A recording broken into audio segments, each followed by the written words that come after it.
Welcome back to Shahbaz ventures. अगर आपने हमारा पिछला 2 वीडियो देखा होगा तो आप जानते होंगे कि प्लैंटर फेशियाटिस क्या होता है, उसके सिम्टम्स एंड कजेस क्या होते हैं और घर पर की जाने वाली इफेक्टिव स्ट्रेचिंग और स्ट्रेंथनिंग एक्सरसाइजेस के बारे में हमने डिटेल में बताया था। आज हम बात करेंगे बहुत इंपॉर्टेंट टॉपिक के ऊपर, हील पेन के लिए सही फुटवेयर कैसे चूज करें। सबसे पहले एक बात याद रखिए, कोई भी एक शू या सैंडल सबके लिए परफेक्ट नहीं होता। हर एक इंसान के पैरों का शेप, बॉडी वेट, उसके वॉकिंग चलने का जो पैटर्न है वो अलग अलग होता है। इसीलिए फुटवेयर सिलेक्शन के लिए कंफर्ट, सपोर्ट और फिट के बेसिस पर होना चाहिए, ना कि प्राइस और ब्रांड के बेसिस पर। सबसे पहला फीचर है अच्छा आर्च सपोर्ट।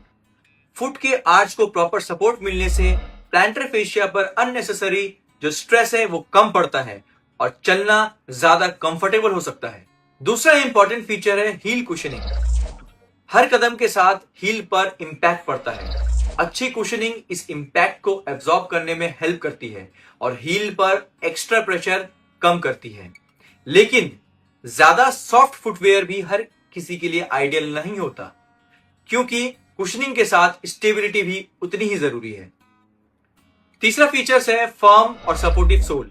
अगर सोल बहुत फ्लेक्सिबल होगा तो हर कदम के साथ पैर को एक्स्ट्रा बेंड होना पड़ेगा, जिससे प्लैंटर फेशिया पर स्ट्रेन बढ़ सकता है।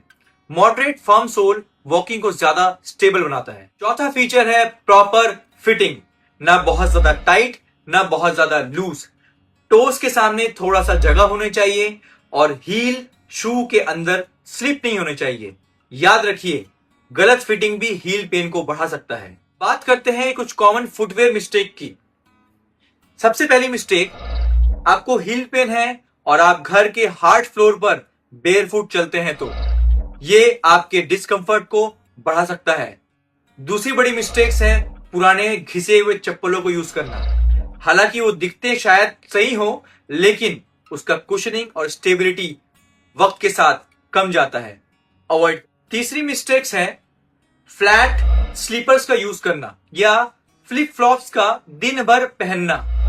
इनमें अक्सर प्रॉपर आर्च और कुशनिंग की कमी होती है। एक और कॉमन सवाल, क्या सिलिकॉन हील कप्स यूजफुल होता है? इसका जवाब है, कुछ लोगों में यह डिस्कंफर्ट और पेन को कम कर सकता है, लेकिन इसका यूज इंडिविजुअल फुट स्ट्रक्चर और सिम्टम्स के हिसाब से अलग अलग हो सकता है। और सबसे इंपॉर्टेंट बात, सिर्फ फुटवेयर बदलने से ट्रीटमेंट कंप्लीट नहीं होगा।